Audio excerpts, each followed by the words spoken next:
warahmatullahi wabarakatuh. Perkenalkan, nama saya Sabrina dengan NIM 20111020096,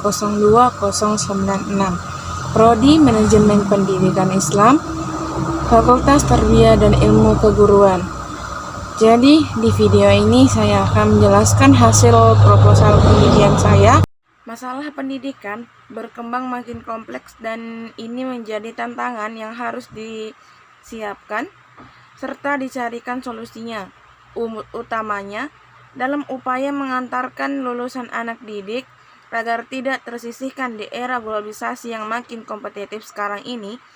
Jadi, untuk menjawab tantangan globalisasi tersebut, harus diciptakan sistem pendidikan yang mampu meningkatkan kualitas lulusan yang terbaik, supaya memiliki peningkatan prestasi dan memiliki nilai lebih dalam bidang akademik maupun non-akademik, dan untuk melahirkan generasi unggul, cerdas, kompetitif, dan berkarakter, serta memiliki nilai kemampuan daya saing tinggi. Maka dari itu, prestasi non-akademik menurut Mulyono adalah prestasi atau kemampuan yang dicapai siswa dari kegiatan di luar jam atau dapat disebut dengan kegiatan ekstrakurikuler. Nah, dengan kegiatan ekstrakurikuler ini adalah berbagai kegiatan sekolah yang dilakukan peserta didik dalam rangka untuk mengembangkan potensi, minat, bakat, dan hobi yang dimilikinya yang dilakukan di luar jam sekolah normal. Rumusan masalah: bagaimana peran kepala sekolah dalam meningkatkan prestasi non-akademik di SMP Negeri 2 Loajanan, serta tujuan penelitiannya yaitu untuk mengetahui peran kepala sekolah dalam meningkatkan prestasi non-akademik di SMP Negeri 2 Loajanan. Masuk ke dalam pembahasan pertama yaitu peran kepala sekolah. Yang pertama, pengertian peran.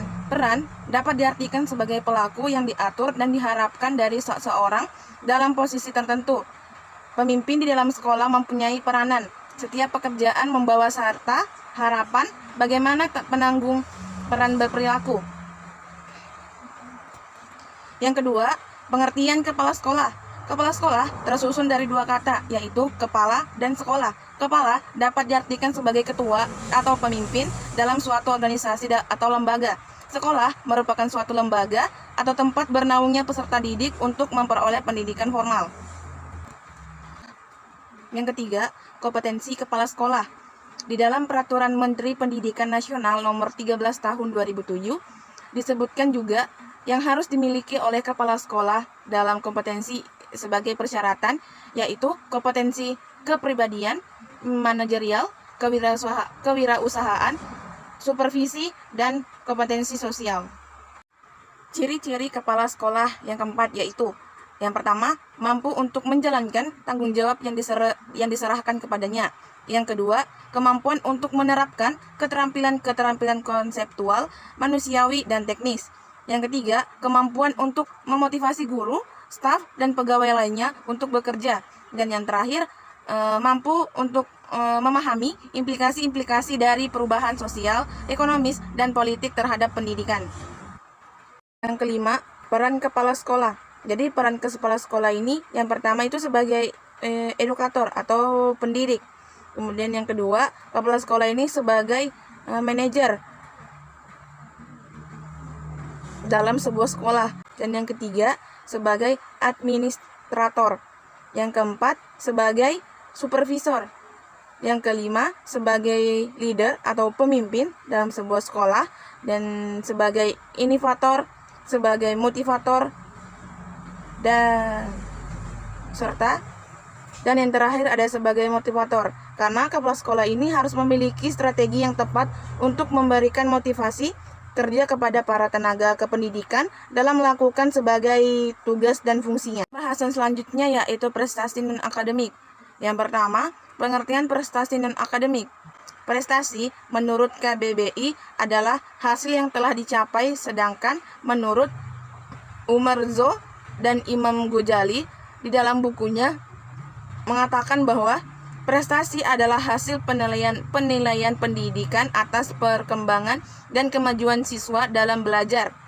Jadi, prestasi non-akademik adalah hasil yang telah dicapai oleh siswa dari kegiatan di luar jam pelajaran akademik atau bisa disebut dengan ekstrakurikuler.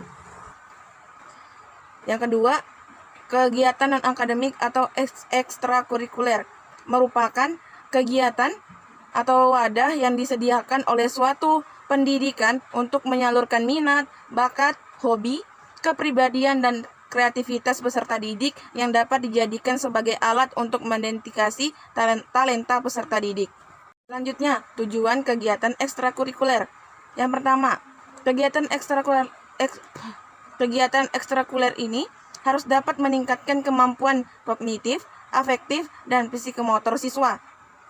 Yang kedua, kegiatan ekstrakurikuler ini harus dapat mengembangkan bakat dan minat siswa dalam upaya pembinaan pribadi menuju pembinaan manusia seutuhnya. Yang keempat, fungsi kegiatan ekstrakurikuler. Ada 4 fungsi. Yang pertama itu fungsi pengembangan, yaitu berfungsi untuk mendukung perkembangan personal siswa melalui perluasan minat, pengembangan potensi, dan pemberian kesempatan untuk membentuk karakter siswa. Yang kedua, fungsi sosial, yang dimana berfungsi untuk mengembangkan kemampuan dan rasa tanggung jawab sosial siswa. Yang ketiga, fungsi rekreatif, yaitu fungsi yang dilakukan dalam suasana rileks, mengembirakan, dan menyenangkan sehingga menunjang proses perkembangan siswa. Dan yang keempat, fungsi persiapan karir, yakni berfungsi untuk mengembangkan kesiapan karir siswa dalam pengembangan kapasitasnya.